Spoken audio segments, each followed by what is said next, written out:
Hello, I'm Theolyn. Welcome back to Pathworking with Archangels. This is part 5, and today we're going to be talking about the spiritual warrior, Hanael. Let's have a quick recap. I hope you've got your diagrams handy. They're always useful while we're talking about the Archangels. We started at the bottom with Oriel and Sandalphon, who have arrived in the kingdom, having travelled down from the crown.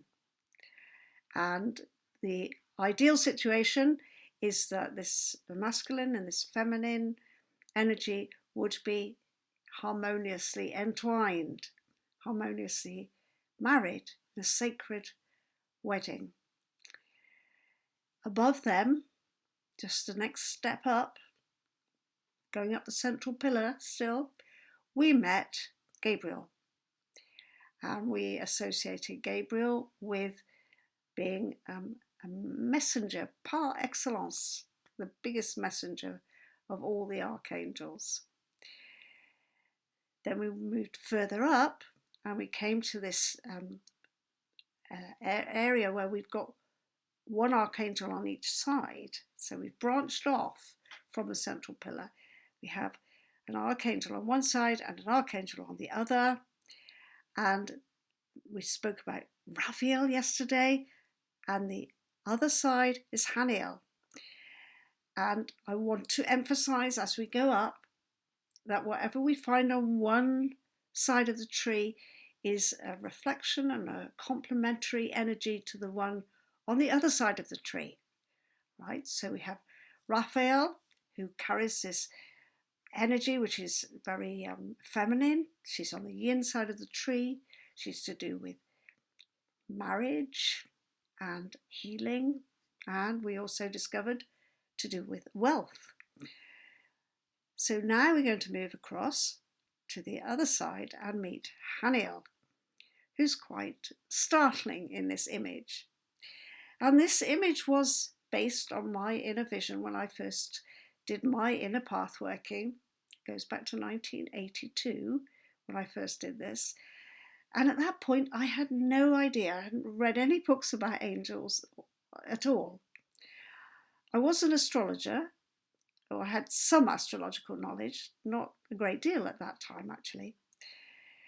So I had no idea what to expect. I hadn't got any preconceptions.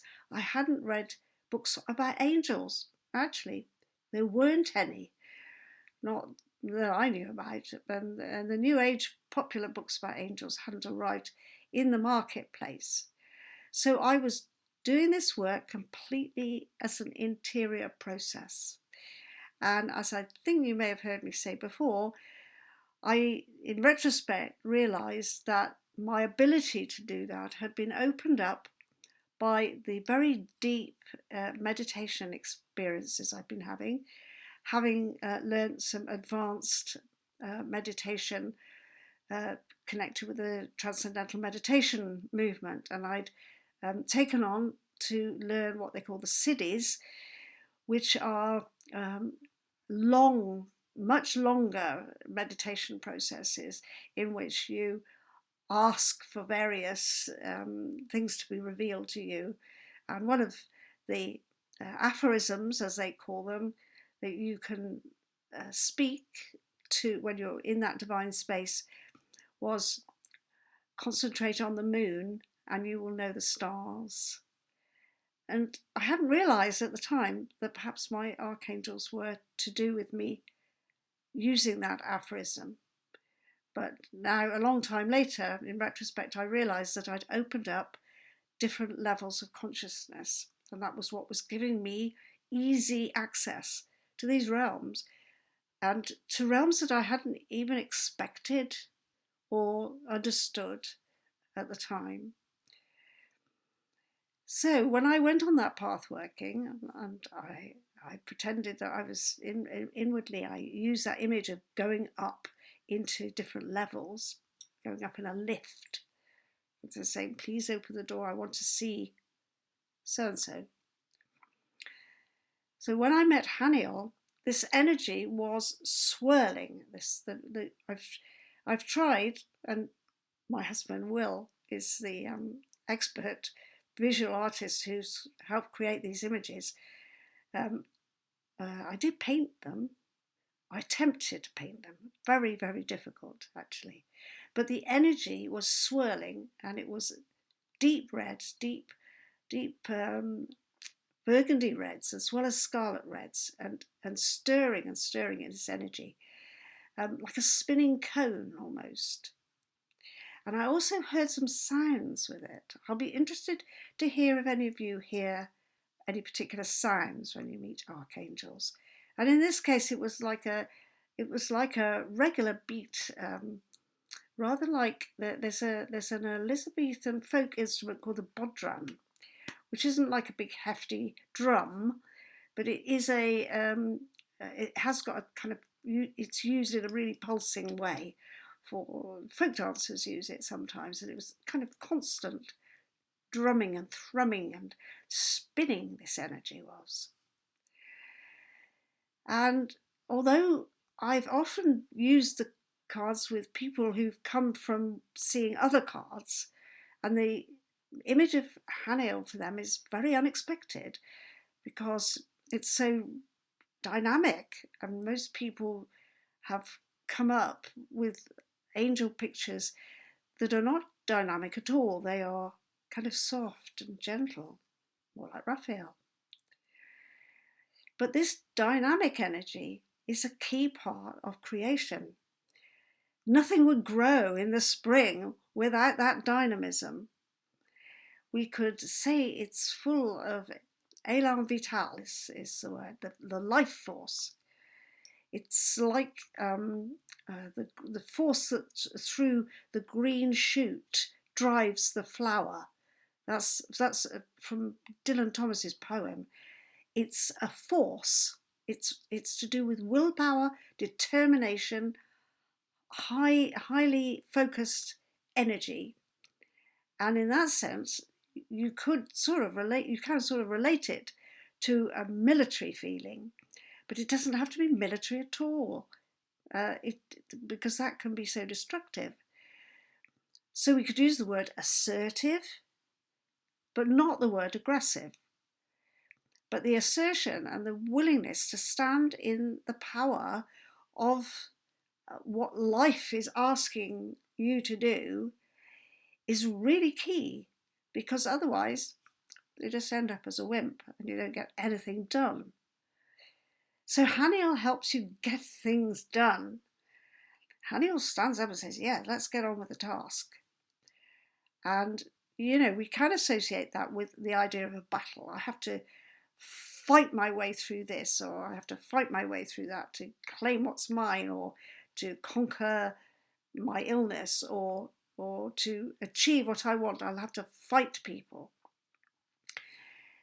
But I think we need to say you don't actually have to get into conflict in order to use Hanael energy. And I said in the last video that both Raphael and Hanael tell us something about relationships. So Raphael's energy is gentle, it's peacemaking, it's harmonious, it always wants to see the other person's perspective. So that's very much about relationships, how we see that relationships ought to work. Whereas Hanael in relationships is saying, actually, you're saying that, but I want to say and put it like this. So Hanael is also about a relationship, and a relationship in which you may have to stand up for yourself and not just be walked over like a doormat. So getting those two in balance, you can begin to see now how this yin-yang thing works on the tree. Getting the energy of Hanael and Raphael in balance is absolutely key to your life happiness, your life joy, knowing when to be totally reconciling and, just kind of accept and go with the flow of what another person is asking from you, or to stand up for yourself and say, actually, no, that doesn't work for me. Can we rethink this? Can we talk about it? Let's call on Gabriel. Let's have a conversation. Gabriel is very good at mediation. But those two perspectives have to be heard, and they have to be, yes, kept in balance. That's the key word here. Keep it in balance. So Hanael's energy is this red dynamic. One of his keywords is blood. The blood is the vital energy in the body. It carries that flow of all the liveliness that we need. If we run out of blood, we start feeling very, very weak indeed. And although I certainly saw him as this red spiral cone of energy, although I've so much associated with red myself, there is the possibility that you could see him as green, because he comes with that spring energy. And after all, the month of March is named after Mars. It is about the dynamic of the spring coming and asserting itself over the winter, liveliness. And if you know the image of the green man, where all the greenery is coming out of the face of a rather sort of strange nature spirit, that also would work for Hanael energy. So it's liveliness, assertiveness, standing in your own energy, being willing to say no to somebody, and to attempt always to say no to somebody without stirring up conflict or stirring up a battle. So Hanael's name means he who sees God. And some texts that you discover suggest that he is the same kind of character as Hanael, whose name means he who seeks God, which is an interesting similarity there. And Hanael and another archangel called Hadraniel both have this kind of warrior feeling about them. There's an old story about Moses going up to the different levels of heaven because he's been commissioned to deliver the Torah. And these Hanael and then Hadraniel both interfere, and they stand up as guardians and say, hold on, chaps, human being, what are you doing up here? So there's this sense of protection that comes with those characters. And Hanael is the particular one whose name is associated with the tree of life. But as I say, some old texts suggest that Hanael and Hadraniel are associated with that same quality, that same stand up for it. Be the warrior. Don't be cruel. Don't be mean. Don't be, don't trample over other people. You're not that kind of soldier. This becomes a knight in shining armour. And so Hadraniel, yes, well, it's very similar, isn't it? Hanael, standing in the container of the energy of victory. Very splendid. And as we shall see in the next class, he is like the lieutenant, if you like, to the commander-in-chief, who we will be visiting next, which will be Michael. So do some work this evening or tomorrow. Use the audio, listen to the track for Hanael, and make any comments. Leave your messages, please, in the comments below. I look at them all the time, and if there are any questions, look at them there, and I'll either answer them in the comments or I'll bring up an answer in this video. And I just want to engage you with this process because it's a very exciting journey, because it allows you to discover all those different qualities that you have, that everybody has, and some of them are quite neglected sometimes. And if you can address all those qualities, all those colours of the rainbow, think what a rainbow-coloured robe you would wear, a rainbow-coloured aura you would wear. Okay, I'll be back, and yes, it will be Michael next time.